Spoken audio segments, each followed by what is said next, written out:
27:11 का महावाक्य है। सार के मीठे बच्चे, ज्ञान धन का दान करने के लिए विचार सागर मंथन को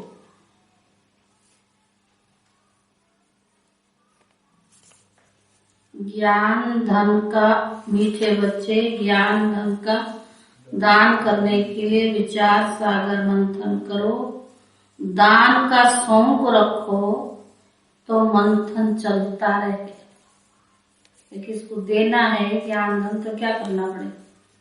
कैसे सुनाए तो मंथन करना पड़े। प्रश्न है, ज्ञान मार्ग में सदा अपने को तंदुरुस्त रखने का साधन क्या है? विचार सागर मंथन और मुरली रोज मनन चिंतन। सुनना है और दूसरों को सुनाना।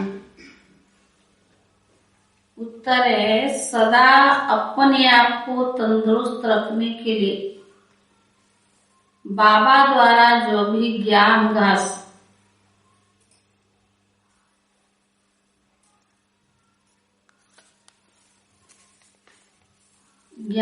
माना मुरली मिलती है, उससे खाकर फिर उगारना चाहिए। ज्ञान घास माना क्या? मुरली। उसको क्या करो? उससे खाकर फिर उगारना चाहिए, अर्थात मंथन करना चाहिए। जिन बच्चों को मंथन करने की अर्थात हजम करने की आदत है, वह जिन बच्चों को मंथन करने की अर्थात हजम करने की आदत है, वह बीमार पड़ नहीं सकते। सदा तंदुरुस्त वह है। सदा तंदुरुस्त कौन रहेगा?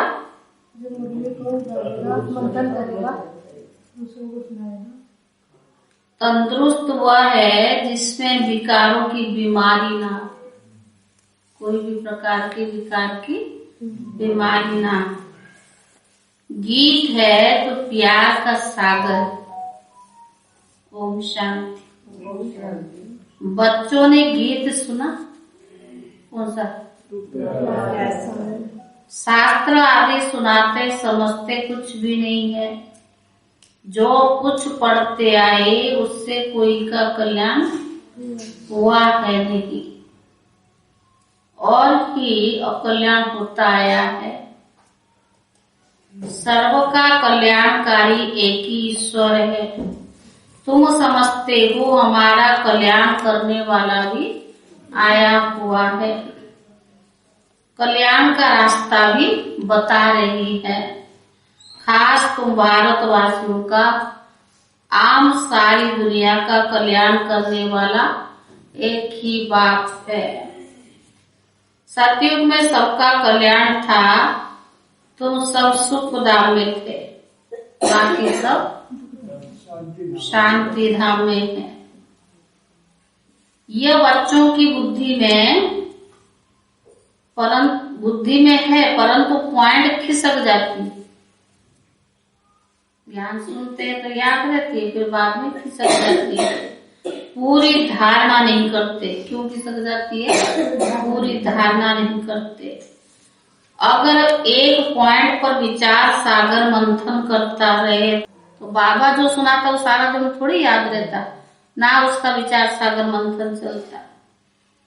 वो सारा दिन उगाते ही रहते। तुमको ये ज्ञान मिलता, ज्ञान घास है, योग और ज्ञान है ना, इस पर दिन भर विचार सागर मंथन करते रहना चाहिए। जिनको सर्विस का शौक नहीं, वो विचार सागर मंथन करके क्या करेंगे? शौक नहीं तो करेंगे नहीं। कोई को ज्ञान धन देने का शौक रहता है। गौशाला में मनुष्य जाकर गौ को घास आदि खिलाते, कईयों को करते, कईयों का सपना आता है कि गौ को दान करना है। तो बाबा ने कहा वो भी पुण्य समझते हैं। गौ, कई लोग तो गौ में देते हैं ना, और महीना बंधा हुए। बाबा तुमको ये ज्ञान घास खिलाते, इस पर विचार सागर मंथन करते रहेंगे तो खुशी में रहेंगे और सर्विस का भी शौक होगा। कोई लोटा भर लेते हैं अथवा बूंद लेते हैं, वो स्वर्ग में चले जाएंगे। स्वर्ग के द्वार तो खुलते ही है ना। यूं तो ज्ञान सागर को हप करना है, कोई सारा हप करते और कोई कितना लेते, कोई तो हाँ बाबा ने कहा कोई तो बूंद लेते हैं, फिर स्वर्ग में तो आएंगे ना। बाकी जितना जितना धारण करेंगे उतना ऊंच पद पाएंगे। बाकी स्वर्ग में बूंद से भी चले जाएंगे। मनुष्य मरते हैं तो उनको गंगा की एक बूंद देते हैं। कोई कोई तो घर में भी सदैव गंगा जल पीते हैं। कितना पीता होगा?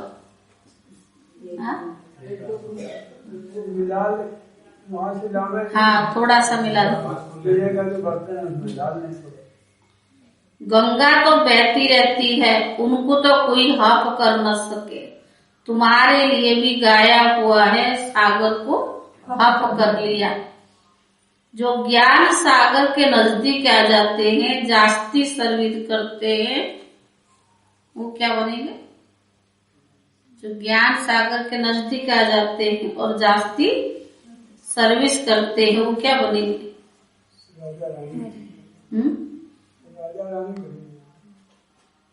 वह विजय माला में पिरोए जाएंगे। जितना जितना जो हक करते हैं, दूसरों का कल्याण करते हैं, वो पद भी पाते हैं। और जितना धारणा करेंगे उतना खुशी होगी। जो बाबा दे रहा है उसको जितना जितना धारण करेंगे उतना खुशी होगी।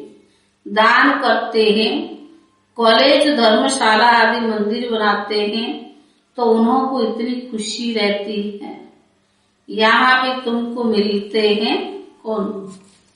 ज्ञान रतन। कौन देने वाला? बाबा ने कहा यहाँ की भी तुमको मिलते हैं अविनाशी ज्ञान रतन। 21 जन्मों के लिए अविनाशी खजाना। जो अच्छी रीति धारण करे, फिर वही दान भी करते। दान भी सब नहीं कर सकते। बाबा ने दिया तो सबको एक जैसे, लेकिन जो धारण करते और विचार सागर मंथन करते हैं, उन्हें ही अच्छा पद भी मिलता है। कोई कोई बच्चे लिखते, बाबा हमको दिल होती है नौकरी छोड़कर इस रूहानी सर्विस में लग जाए। तो बाबा क्या कहे? नवद देख कर आए। तो बाबा ने कहा प्रोजेक्ट और प्रदर्शनी लेकर फिरते रहते हैं। एक बूंद भी कोई को मिलेगी तो कल्याण हो जाएगा। सर्विस का बहुत शौक है। बाकी हर एक की अवस्था को बाबा जानते हैं। सर्विस के साथ साथ फिर गुण भी तो चाहिए ना। सेवा कर रहे हैं लेकिन सबके साथ एडजस्ट होना, चलना, ये भी तो गुण चाहिए ना। ना क्रोध होना चाहिए, ना कोई उल्टा सुल्टा ख्याल भी आना चाहिए। विकारों की कोई भी बीमारी ना हो। तंदुरुस्ती अच्छी चाहिए। जिनमें विकार कम है, बाबा क्या कहेंगे उसको? वो तंदुरुस्त है। जिनमें विकार कम है, ये तंदुरुस्त है। बाबा महिमा करेंगे ना। गाया हुआ है कौन कौन अच्छे महारथी है।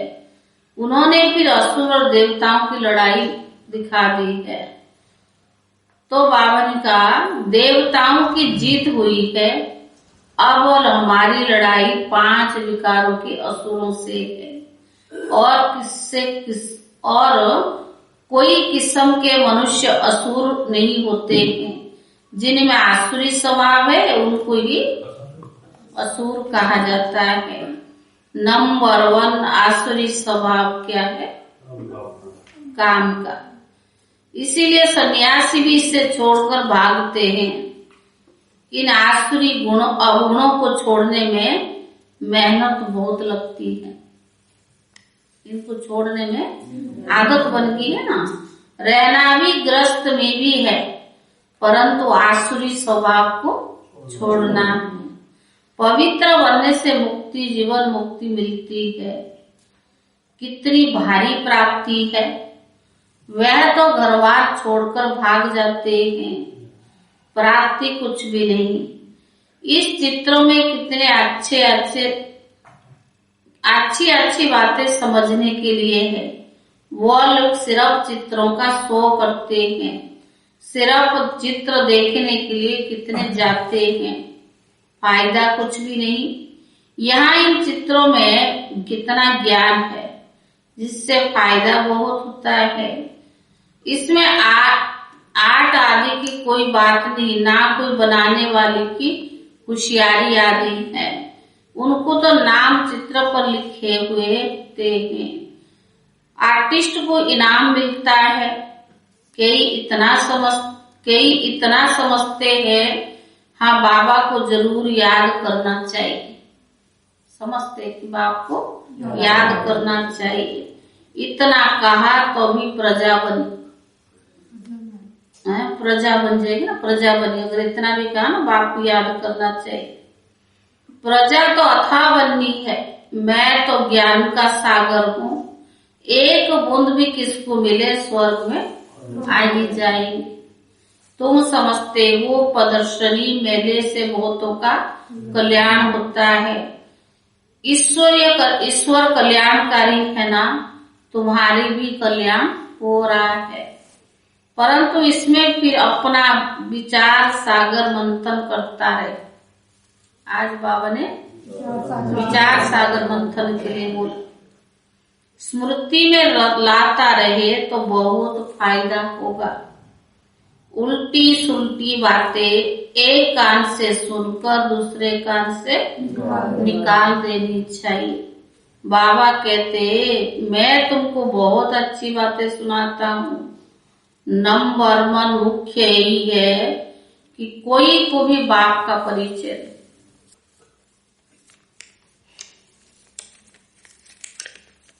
तो बाबा ने कहा, पवित्र बनने में मुक्ति, जीवन मुक्ति मिलती है। कितनी भारी प्राप्ति है। वह तो घरबार छोड़कर चले जाते हैं, प्राप्ति कुछ भी नहीं है। इन चित्रों में कितनी अच्छी बातें समझने के लिए है। वो लोग तो सिर्फ चित्रों का शो करते हैं, सिर्फ चित्र देखने के लिए कितने जाते, फायदा कुछ नहीं है। ना कोई बनाने वाले की होशियारी आदि है। उन्होंने तो नाम चित्र पर लिखे हुए होते हैं। आर्टिस्ट को भी इनाम मिलता है। तो बाबा ने कहा, ईश्वर कल्याणकारी है ना, तुम्हारा कल्याण हो रहा है। इसमें फिर अपना विचार सागर मंथन करता रहे, स्मृति में लाते रहे तो बहुत कल्याण फायदा होगा। नंबर 1 मुख्य बात एक ही है, कोई को भी बाप का परिचय दो। बस एक बाप को याद करो, वही सब कुछ है। भक्ति मार्ग में बहुत ऐसी होती है। बोलो, आप तो ये बहुत अच्छा करते हो, अंगुली से इशारा करते हैं, सब कुछ परमात्मा कराते हैं। वो सबका कल्याणकारी ऊपर में रहते हैं। रहती तो तुम आत्माएं वहीं हो। ये सारी ज्ञान की बातें तुम अभी समझते हो। बाबा कहते, बच्चे अभी तुम्हारा ये कपड़ा यानी शरीर सड़ गया है। सतयुग त्रेता में कितना अच्छा वस्त्र था, अब सड़ा हुआ वस्त्र कहाँ तक पहनेंगे। परंतु यह कोई समझते नहीं है। बाप आकर जब समझाए तब तो समझे ना। अभी तुम समझते हो ज्ञान देने वाला एक ही बाप है, वो सागर है। जो सागर हप कर लेते वही विजय माला में दाने बन जाते हैं। जो वो सदैव सर्विस पर तत्पर रहते हैं। बाबा आई है बच्चों को पावन बनाने, पावन बनकर फिर वापस घर जाना है। जहां से आए हैं वहीं फिर जाएंगे, नंबर 1। आगे पीछे नहीं जा सकते। नाटक में एक्टर्स का एक्ट टाइम पर होता है ना, इसमें भी जो एक्टर्स है वो नंबर 1 आने अपने अपने समय पर आते रहते हैं। ये बेहद का नाटक बना हुआ है। बाबा एक एक को थोड़ा भेजता है, सब अपने अपने समय पर आते जाएंगे। ब्रह्म में हम आत्माएं बिंदी रहती है, वहां और कुछ क्या होगा।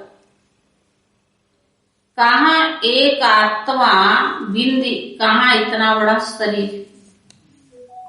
आत्मा तो छोटी सी है ना, प्रकृति के बीच पे, बाकी शरीर कितना बड़ा है। आत्मा कितनी थोड़ी जगह लेंगी, ब्रह्म तत्व में कितना बड़ा है। जैसे पोलार का एंड नहीं, वैसे ब्रह्म महत्व का भी एंड नहीं होती है। कितनी कोशिश करते हैं अंत पाने की, परंतु कोई भी अंत पा नहीं सकते। जितना माथा मारते रहते, परंतु कोई चीज नहीं जिसको पकड़े या पार ले जाए। साइंस का घमंड कितना है, कुछ भी फायदा नहीं। सुना ना, आकाश ही आकाश है, पाताल ही पाताल है। समझते मूल में दुनिया होगी, वह भी ड्रामा में उनका पार्ट है। फायदा कुछ भी नहीं। बाप तो आकर हमको विश्व का मालिक बनाते हैं, कितना फायदा है। बाकी मूल में जाओ, छू मंत्र से भभूत आदि निकालो, इससे क्या फायदा। कई करते हैं ना, जो सिद्धियां प्राप्त किया है। अब तो बेहद का बाप के बाप, अब तो हम बेहद के बाप से बेहद का वर्षा लेते हैं, कलप कलप लेते आए हैं। वर्ल्ड की हिस्ट्री ज्योग्राफी रिपीट होती है, ये चक्कर भी फिरता रहता है। दुनिया में पहले सिर्फ भारत ही था, भारतवासी ही विश्व के मालिक थे। वहां देवताओं का कोई खंड का मालूम नहीं रहता है। यह तो बाद में वृद्धि को पाते हैं ना, नए नए धर्म स्थापक आकर अपना अपना धर्म स्थापन करते हैं। बाकी वो कोई सदगति नहीं करते, वो अपना धर्म स्थापन करते। गति सदगति दाता तो शिव बाबा है। सिर्फ धर्म स्थापन करते हैं, उनका गायन क्या होगा। मुक्ति धाम में आते हैं पाठ बजाने। मनुष्य कहते हैं मोक्ष में बैठे रहे, इस आवागमन में चक्कर में आए ही क्यों, परंतु आना ही है, छूट नहीं सकते ना। बाबा ने कहा आना ही है, पुनर्जन्म लेना ही है, फिर वापस जाना है। यह बना बनाया ड्रामा का चक्कर है। लाखों वर्ष का ड्रामा कोई होता नहीं। 5000 वर्ष का यह हाल है, लाखों वर्ष कैसे हो सकता है। यह तो नेचुरल अनादि ड्रामा है। इसको कहा जाता है ईश्वरीय कुदरत। रचता रचना की जो कुदरत है उसको जानना होता है। ऐसा कोई मनुष्य नहीं जो बैठकर पुरुषार्थ करे सृष्टि चक्कर को जानने का। ये सृष्टि चक्कर कैसे फिरता है, यह ख्याल तो करना आएगा ही। अभी कोई भी मनुष्य बाबा के सिवाय, बाबा ने दिया तब तो पता पड़ा ना, पर पहले तो थोड़ी कभी ख्याल किया था कि सृष्टि चक्कर का कभी चले, मंथन चले। तो बाबा ने कहा सबसे पुराना चित्र है शिवलिंग का, खुदा आया हुआ है। फिर उसका यादगार बनाते हैं। पहले जब शिव की पूजा शुरू होती है तो हीरे का लिंग बनाते हैं। फिर जब भक्ति रजो तमो हो जाती है तो पत्थर का भी बनाते हैं। शिव बाबा तो हीरे का नहीं है, वो तो एक बिंदी है। पूजा के लिए बड़ा बनाते हैं। समझते हम हीरे का शिवलिंग बनाए।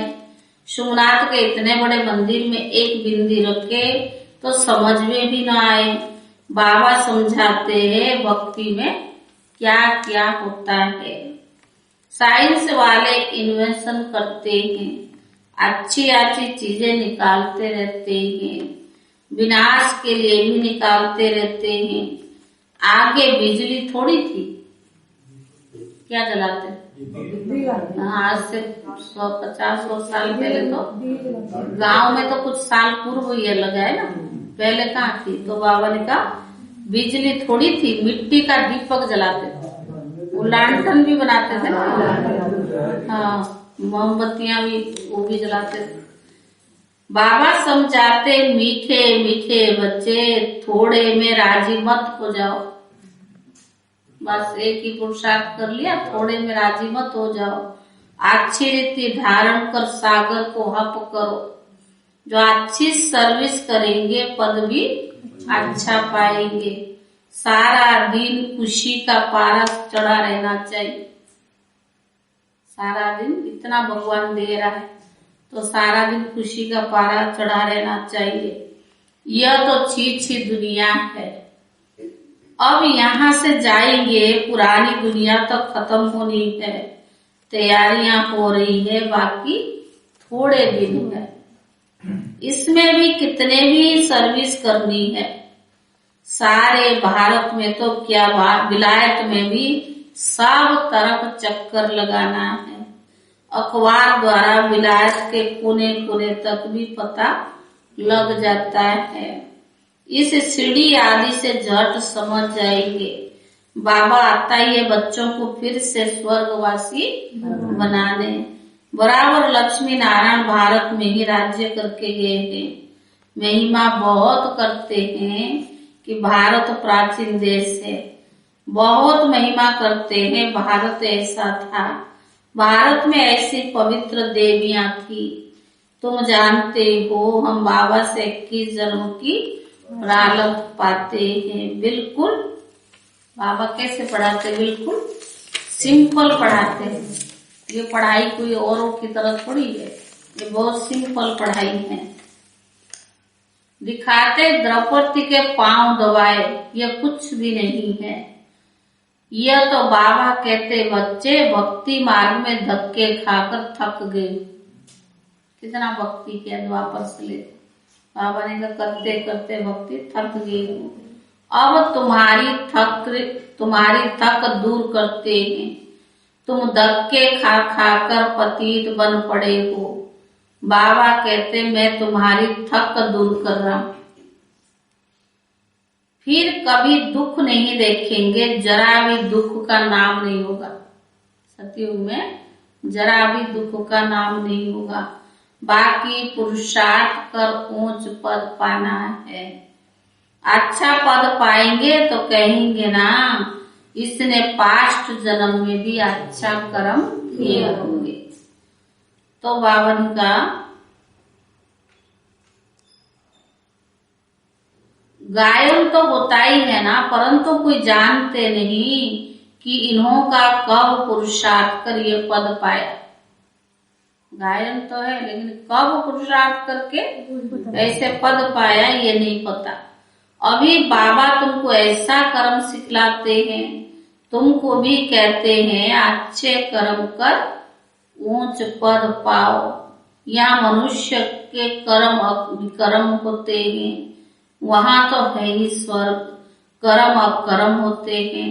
यहाँ ये ज्ञान धन रहता नहीं है। बाबा कहते कर्मों की गुह्य गति को मैं जानता हूँ। इस समय जो अच्छे कर्म करेंगे उनको अच्छा फल मिलेगा। तो बावन का यह कर्म क्षेत्र दुनिया है। कोई बहुत अच्छे कर्म करते है, कोई है जिन्हें सर्विस की ही ताक लगी रहती है। पूछते बाबा हमारे में कोई खामी क्या है? नहीं, सर्विस जितनी कर सकेंगे उतनी करेंगे। सर्विस वृद्धि को पाती रहेगी। सर्विस करने वाले भी निकलते जाएंगे। दिल में अर्थात बाकी थोड़े रोज, बाकी थोड़े रोज है। अब ऐसा पुरुषार्थ करो जो वहां भी पद पा सकेंगे। बाबा ये ज्ञान घास खिलाते हैं, कहते उगाते रहो तो धारणा होती रहेगी। ज्ञान गाछ है, इसको खाकर जितना उगाते रहोगे तो उतनी धारणा पक्की हो जाए और खुशी का पारा भी चढ़ जाए। बहुत सर्विस करनी है, बहुतों को बाप का पैगाम देना है। तुम पैगंबर के बच्चे, पैगंबर हो। एक दिन बड़े अखबार में भी तुम्हारे चित्र पड़ेंगे। विलायत के तो अखबार भी जाती है ना, चित्रों से समझ जाएंगे ये नॉलेज गॉड फादर की है। बाकी मेहनत है मनमनाभव होने की। विचार सागर मंथन अलग, सर्विस अलग, लेकिन मेहनत किसमें है? मनमनाभव। वह भारतवासी ही मेहनत करते और कोई नहीं, भारतवासी ही मेहनत करते मनमनाभव। अच्छा मीठे मीठे सिकीले दे बच्चों प्रति माता पिता बाप दादा का याद प्यार और रूहानी रूहानी बाप की रूहानी बच्चों को नमस्ते। रूहानी बच्चों की तरफ से रूहानी बाप दादा को याद प्यार और नमस्ते नमस्ते। धारणा के लिए मुख्य सार पहला है, बाप जो अच्छी अच्छी बातें सुनाते हैं उन पर विचार सागर मंथन कर। बाप जो अच्छी अच्छी बातें सुनाते हैं उन पर विचार सागर मंथन कर बहुतों का कल्याणकारी बनना है। बहुतों का उल्टी सुल्टी बातें एक कान से सुन दूसरे से निकाल देनी है। उल्टी सुल्टी बातें एक कान से सुन दूसरे से निकाल देना है। दूसरा, कोई भी आसुरी स्वभाव है। दूसरा है, कोई भी आसुरी स्वभाव है उससे छोड़ना है।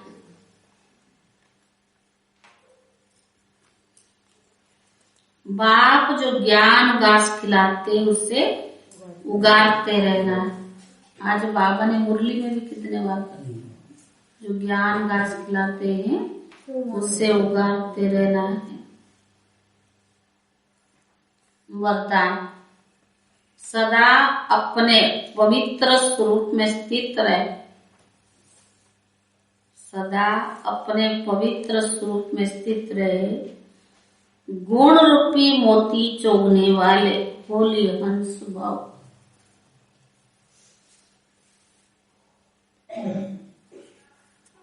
सदा अपने पवित्र स्वरूप में स्थित रहे। गुण रूपी मोती चोगने वाले होली हंस भव। आप होली हंस का स्वरूप है पवित्र, और कर्तव्य क्या है? आप होली हंसों का स्वरूप है पवित्र, और कर्तव्य है सदैव गुणों रूपी मोती चुगना।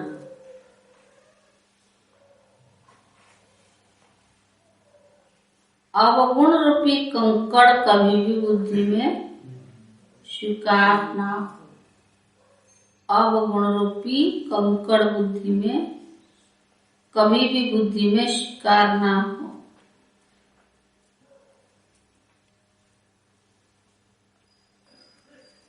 लेकिन इस कर्तव्य को पालन करने के लिए सदैव एक आज्ञा याद रहे, ना बुरा सोचना है, ना बुरा सुनना है, ना बुरा देखना है, ना बुरा बोलना है। लेकिन इस कर्तव्य को पालन करने के लिए सदैव एक आज्ञा याद रहे कि बुरा सोचना है, ना बुरा सुनना है, ना बुरा देखना है, ना बुरा बोलना है। जो इस आज्ञा को सदा स्मृति में रखते हैं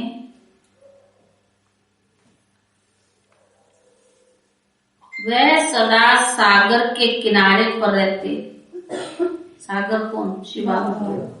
तो उनके पास रहते। हंसों का ठिकाना कहाँ है? हंस कहाँ रहते हैं? सागर। हंसों का ठिकाना है ही सागर। स्लोगन, चलते फिरते फरिश्ते स्वरूप में रहना ही ब्रह्मा बाप की दिल पसंद गिफ्ट है। स्लोगन है, चलते फिरते फरिश्ता स्वरूप में रहना वही ब्रह्मा बाप की दिल पसंद गिफ्ट है। ओम